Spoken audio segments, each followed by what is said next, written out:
ሰላም እንዴት ናችሁ? ያው በዚህ ቪዲዮ የማሳያችሁ ደግሞ ፓርት 5 ሳይኮሎጂ ይቀጥላል። ሪሰርች ሜቶድስ ኢን ሳይኮሎጂ የሚለው ነው።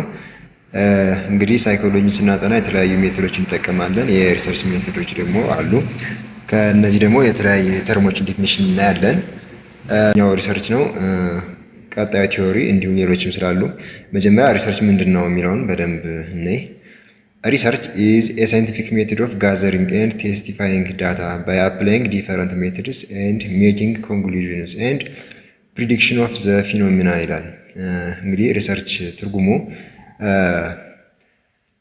ለምሳሌ ሪሰርች ማለት ምርምር ነው፣ ግን የተለያዩ ዘዴዎችን በመጠቀም ሳይንሳዊ በሆነ መንገድ መረጃዎችን መሰብሰብና መሞከር እንዲሁም ስለተመለከተው ክስተት ወይም ፊኖሚና መደምደሚያ መስጠትና ትንበያ መናገር ማለት ነው ሪሰርች ማለት።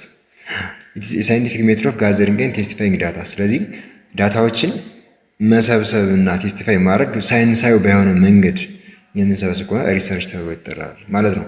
ስለዚህ የተለያዩ ዘዴዎችን በመጠቀም ሳይንሳዊ በሆነ መንገድ መረጃዎችን መሰብሰብና መሞከር እንዲሁም ስለተመለከተው ክስተት ወይም ፊኖሚና ላይ መደምደሚያ መስጠትና ትንበያ መናገር ማለት ነው እሱ ሪሰርች የሚለው ማለት ነው።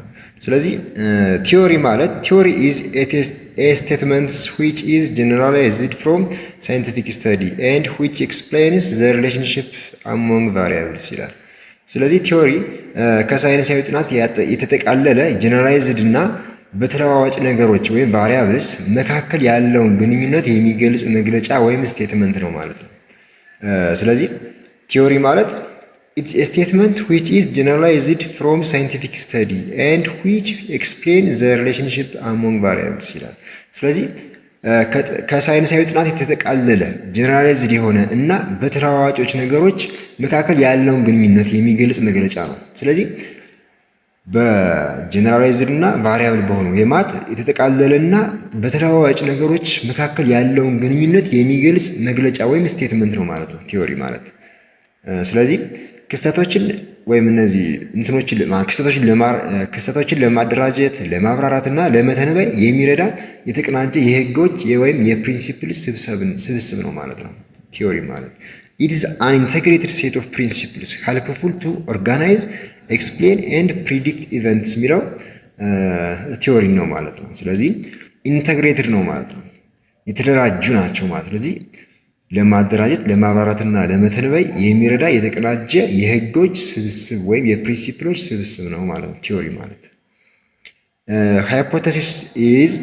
ሃይፖቴሲስ ደግሞ is any statement or assumption that serve as a possible but tentative explanation of certain observation ይላል።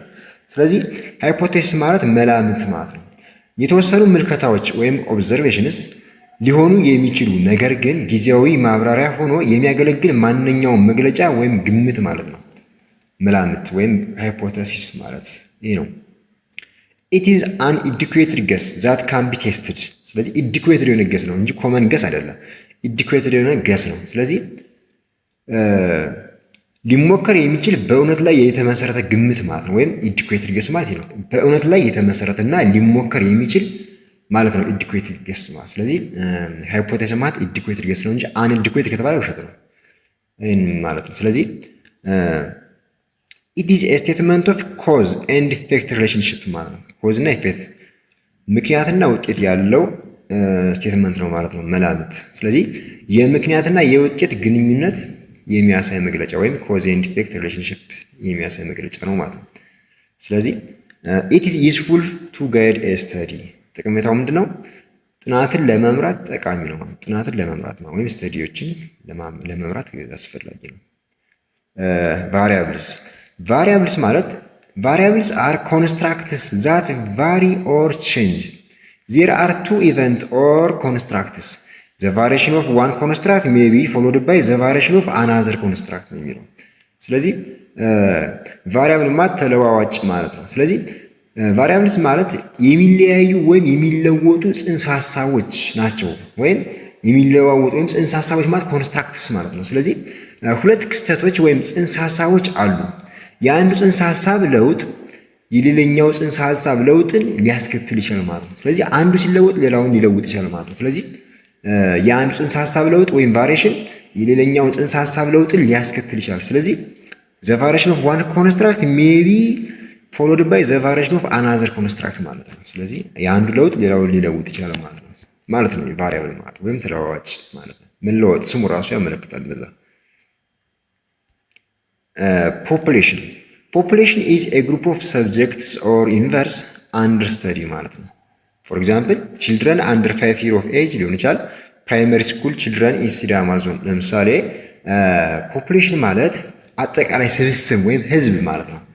ልክ አጠቃላይ ስብስብ ማለት ፖፑሌሽን የተጠራቀመ አንድ ላይ ሆነ ማለት በጥናት ላይ ያሉ የሰዎች ወይም የነገሮች ቡድን ማለት ወይም ዩኒቨርስ ማለት ነው። ማለት የነገሮች ቡድን ወይም ዩኒቨርስ ማለት ነው። ለምሳሌ ከ5 ዓመት በታች የሆኑ ህፃናት ማለት በሲዳማ ዞን የሚገኙ የመጀመሪያ ደረጃ ትምህርት ቤት ተማሪዎች ሊሆኑ ይችላሉ። ይሄ ማለት ነው። ይሄ ማለት እነዛ አንድ ፖፑሌሽን ይባላሉ ማለት ነው። ሳምፕል ኢዝ ኤ ስሞል ፖርሽን ኦፍ ፖፑሌሽን ዛት ኢዝ ኤክስፔክትድ ቱ ቢ ሪፕሬዘንታቲቭ ኦፍ ፖፑሌሽን ኦር ኢንቨርስ። ሳምፕል ኢዝ ቤተር ሪኳየርድ ዛን ፖፑሌሽን ፎር ዲፈረንት ሪዝንስ ማለት ነው። ስለዚህ ናሙና ማለት ሳምፕል ነው። ስለዚህ ሳምፕል ማለት አጠቃላይ ስብስቡን ወይም ፖፑሌሽኑን ሊወክል ይችላል ተብሎ የሚጠበቅ የአጠቃላይ ስብስብ አነስተኛ ክፍል ነው። ስለዚህ የፖፑሌሽኑ ሰብ ፊልድ ነው ማለት ነው ናሙና። የማለት አጠቃላይ ስብስቡን ሊወክል ይችላል ተብሎ የሚጠበቅ የአጠቃላይ ስብስብ የማለት ናሙና ማለት ከብዙ ትንሽ ወስደን እንደ ናሙና መውሰድ ማለት ነው። ስለዚህ ናሙና ማለት ከአጠቃላይ ስብስቡ በተለያየ ምክንያት በተሻለ ሁኔታ ያስፈልጋል ማለት ነው። ስለዚህ የተለያዩ እንትኖችን ለማለት ከፈለገ ብዙዎችን መውሰድ ሳያስፈልግ ትናንሽ ነገሮችን እየወሰድን እንደ ናሙና መውሰድ ይቻላል። ስለዚህ ናሙና ማለት ያኛው ማለት ነው። ይሄ ማለት ነው። ይሄ ነው ናሙና ማለት። ስለዚህ ሳይንቲፊክ ሜትድ ማለት ሳይንቲፊክ ሜትድ ኢዝ ኤ ፕሮሰስ ኦፍ ቴስቲንግ አይዲያስ ስሩ ሲስተማቲክ ኦብዘርቬሽንስ ኤክስፐሪመንቴሽን ኤንድ ስታቲስቲካል አናላይሲስ ማለት ነው። ሳይንቲፊክ ሜትድ ማለት ምንድን ነው? ሳይንሳዊ ዘዴ ማለት ነው። ስለዚህ ሳይንሳዊ ዘዴ ወይም ሳይንቲፊክ ሜትድ ማለት ሀሳቦችን ስርዓታዊ በሆነ ምልከታ ወይም ሲስተማቲክ ኦብዘርቬሽን በሆነ መልኩ ሙከራዎች እና ስታቲስቲካዊ ትንተናዎች ወይም ስታቲስቲካል አናላይሲስ አማካኝነት የምንመረምርበት ሂደት ነው ማለት የምንድነው? ሳይንሳዊ ዘዴ ይባላል ወይም ሳይንቲፊክ ሜትድ ተብሎ ይጠራል። ስለዚህ ሀሳቦችን ስርዓታዊ በሆነ ምልከታ ወይም ሲስተማቲክ ኦብዘርቬሽን ሙከራዎች፣ ኤክስፐሪመንቴሽኖች እና ስታቲስቲካዊ ትንተና አማካኝነት የምንመረምርበት ሂደት ነው። ስለዚህ በእነዚህ በሶስት ነገሮች ዳታዎችን የምንተነትንበት የምንመረምርበት ዘዴ ሳይንሳዊ ወይም ሳይንቲፊክ ሜትድ ተብሎ ይጠራል ማለት ነው። ቲዮሪ ኢዝ አን ኢንተግሬትድ ሴት ኦፍ ፕሪንሲፕልስ አባውት ኦብዘርቭድ ፋክትስ ዛት ኢዝ ኢንቴንድድ ቱ ቢ ዲስክራይብ ኤንድ ኤክስፕሌን ሰም አስፔክት ኦፍ ኤክስፔሪንስ ማለት ነው። ቲዮሪ ማለት ስለተመለከቱት እውነታዎች ወይም ኦብዘርቭድ ፋክትስ የምንላቸው ማለት ነው። ስለዚህ ስለተመለከቱት እውነታዎች የተሟላ የተደራጀና የተቀናጀ የህጎች ስብስብ ሲሆን የአንድን የተወሰነ የልምድ ገጽታ ለመግለጽና ለማብራራት ያለመ ሁኔታ ነው ማለት ነው። ስለዚህ ቲዮሪ ማለት ይሄ ነው። ስለዚህ እውነታ ማለት ስለተመለከቱ እውነታዎች ማለት ኦብዘርቭድ ፋክት ነው። የተቀናጀ ህግ ማለት ፕሪንሲፕል ማለት ስብስብ ሲሆን የአንድን የተወሰነ የልምድ ገጽታ ለመግለጽ እና ለማብራራት ያለመ ነው ማለት ነው። ሃይፖቴሲስ ኢዝ ኤ ቴንታቲቭ ፕሮፖዚሽን አባውት ዘ ሪሌሽንሺፕ ቢትዊን ቱ ኦር ሞር ቫሪያብል ኦር ፊኖሚና ይላል። ፎር ኤግዛምፕል ሜልስ ሃቭ ሃይ ሰልፍ ኮንፊደንስ ኢን ሜኪንግ ዲሲሽንስ ዛን ፊሜልስ ይላል። ስለዚህ ሃይፖቴሲስ ለምሳሌ ሃይፖቴሲስ ወይም መላምት ያው ቅድም ያየነው ነው። ያው በሁለት ወይም ከዚያ በላይ በሆኑ ተለዋዋጮች ወይም ቫሪያብልስ ወይም ክስተቶች መካከል ያለውን ግንኙነት የሚገልጽ ጊዜያዊ ሀሳብ ቴንታቲቭ ነው። ቅድም ያየነው ይሄኛው ድጋሜ ነው ያየነው። ለምሳሌ ወንዶች ከሴቶች ይልቅ ውሳኔዎችን በማድረግ ረገድ ከፍተኛ የራስ መተማመን አላቸው ብለህ መላምት የምታስቀምጥ ከሆነ ይሄ ምንድነው? ሃይፖቴሲስ ይባላል ማለት ነው። ይሄ እንደዚህ ነው። ቅድም ያየነው የተመሳሳይ ነው። ደገመው ባጭሩ እየተደገመ ነው ማለት ነው። ይህን ይመስላል። ስለዚህ ቀጣይ የምናየው ስቴፕ ኦፍ ሳይንቲፊክ ሪሰርች የሚለውን ነው የምናይ። ስቴፕስ ኦፍ ሳይንቲፊክ ሪሰርች ይላል። እንግዲህ የሳይንሳዊ ምርምር እርምጃዎች እሱ ነው የምናየው ነው። የማለት ሳይንቲፊክ ሪሰርች ስቴፖች አሉት ወይም ደረጃ በደረጃ ወይም እርምጃዎች ናቸው። ስቴፕ 1 ማለት እንግዲህ አንድን ሪሰርች ስንሰራ ሳይንቲፊክ የሆነ ሪሰርች ለመስራት የተለያዩ ስቴፖች አሉት። ሪሰርች ለመስራት መጀመሪያው ስቴፕ ምንድነው? ዲፋይን ዘ ፕሮብለም ነው። ያጋጠሙን ችግሮችን መግለጽ ነው፣ ዲፋይን ማድረግ ማለት ነው። ኖቲሲንግ ሰምሲንግ አቴንሽን ካቺንግ ኢን ዘ ሰራውንዲንግ ፎር ዊች ዋን ውድ ላይክ ቱ ሃቭ አን ኤክስፕላኔሽን ይላል። ስለዚህ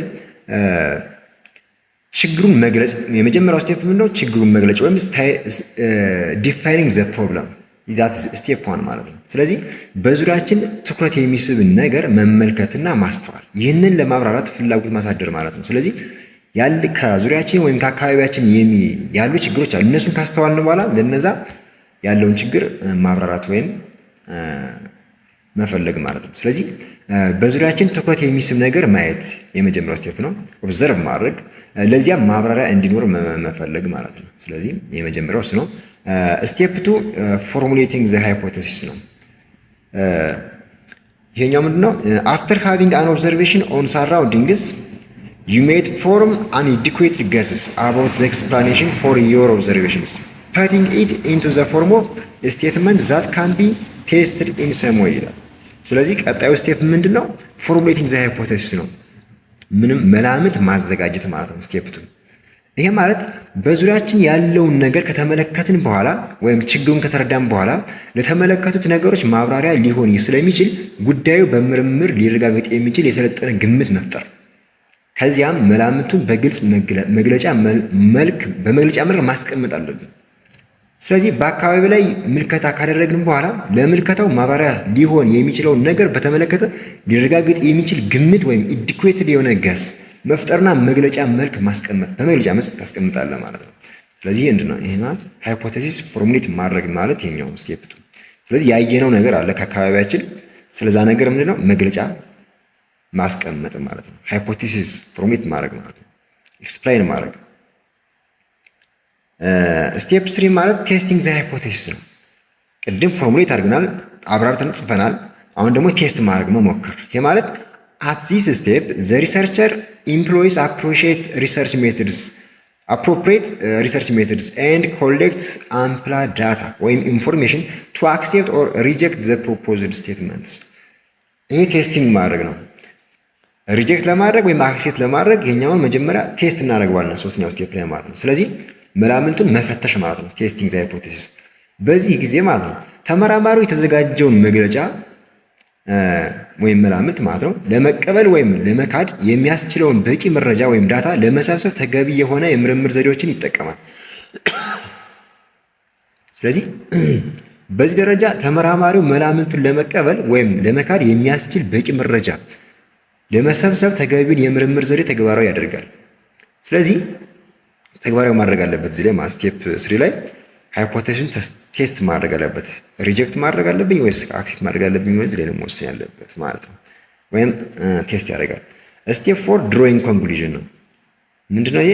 ማጠቃለያ መስጠት ማለት ነው። ስለዚህ this step in which the researcher attempts to make or generalization or drawing implication from tested relationship ከስቴፕ 3 ያየነው አለ። ቴስትድ የሆነ አለ አይደለ? ቴስትድ ሆኖ የተቀመጠውን ምን ማድረግ ነው? ጀነራላይዝ ማድረግ፣ ማጠቃለል ማለት ነው። ስለዚህ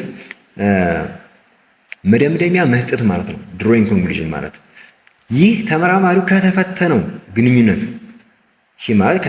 ማለት ቴስትድ ሪሌሽንሺፕ ማለት ነው አጠቃላይ መግለጫዎችን ለመስጠት ወይም አንድምታዎችን ለመሳል የሚሞክርበት እርምጃ ነው ማለት። ስለዚህ በዚህ እርምጃ ተመራማሪው ከተፈተነው ውጤት በመነሳት አጠቃላይ መግለጫዎችን ወይም ጀነራላይዝ በማድረግ ይሰጣል ማለት ነው። ወይም አንድምታዎችን ወይም ኢምፕሊኬሽን የሚባሉትን ይሰጣል። ስቴፕ 5 ሪፖርቲንግ ዘ ሪዛልት። ስለዚህ ጀነራላይዝ ካደረግነው በኋላ ወይም ኮንክሉዥን ከሰራን በኋላ ሪፖርት መጻፍ ነው ወይም የሪዛልቱን ሪፖርት ማድረግ ማለት ነው። ስለዚህ at this point the researcher would want to write up exactly what she or he did, why she or he did and what she or he found የሚለውን ነገር አጠቃላይ ሙሉ በሙሉ ራይት ያደርጋል ማለት ነው፣ ይጽፋል ማለት ነው። ስለዚህ ስቴፕ 5 ምንድነው? ውጤቶችን ሪፖርት ማድረግ ወይም ፎር ሪፖርቲንግ ዘ ሪዛልት ይባላል። ስለዚህ በዚህ ደረጃ ተመራማሪው ያደረገችውን ወይም ያደረገውን ምን እንደሆነ፣ ለምን እንዳደረገው እና ያገኘው ውጤት ምን እንደሆነ በዝርዝር ለመጻፍ ይፈልጋል ማለት ነው። ስለዚህ ያገኘው ውጤት ሙሉ በሙሉ ለምን እንዳደረገው እንደገና ምን እንዳደረገ ምን እንደሆነ ያገኘው ውጤት ምን ላይ እንደሆነ በዝርዝር መጻፍ ይኖርበታል ማለት እዚህ ስቴፕ ላይ። ስለዚህ በዚህ መጨረሻ ደረጃ ተመራማሪው ምን እንደሰራ ለምን እንደሰራ እና ምን እንዳገኘ በዝርዝር ጽፎ ሪፖርት ያደርጋል ማለት ነው። ይሄ ነው እንግዲህ አንድ ሳይንቲፊክ ሪሰርች ስንሰራ ልንከተላቸው የሚገቡ ስቴፖች ናቸው። መጀመሪያ ዲፋይን ዘ ፕሮብለም እናደርጋለን። ካደረግን በኋላ ሁለተኛው ምንድነው ፎርሙሌት ዘ ሃይፖቴሲስ እንሰራለን። ሃይፖቴሳይዝ ካደረግን በኋላ ቴስት እናደርገዋለን ሃይፖቴሲሱን። ከዛ መጨረሻው ማነው አራተኛው ስቴፕ ምንድነው ኮንክሉዥን እንሰራለን ወይም ጀነራላይዝ እናደርጋለን። ከዛ እናደርጋለን ሪፖርት እንጽፋለን ማለት ነው። መጨረሻው ስቴፕ እሱ ነው። ስለዚህ ሳይንቲፊክ ሪሰርች ተሰራ ማለት እንደዚህ ሲሆን ነው ማለት ነው። ዛሬ እጥር ምጥን ያለ ብዙም ያልበዛ ነው ይዤላችሁ የመጣሁት። እንግዲህ ቪዲዮ ከተመቻችሁ ላይክ ማድረግ ፎሎ እንዲሁም ሰብስክራይብ ማድረግ እንዳይረሳ።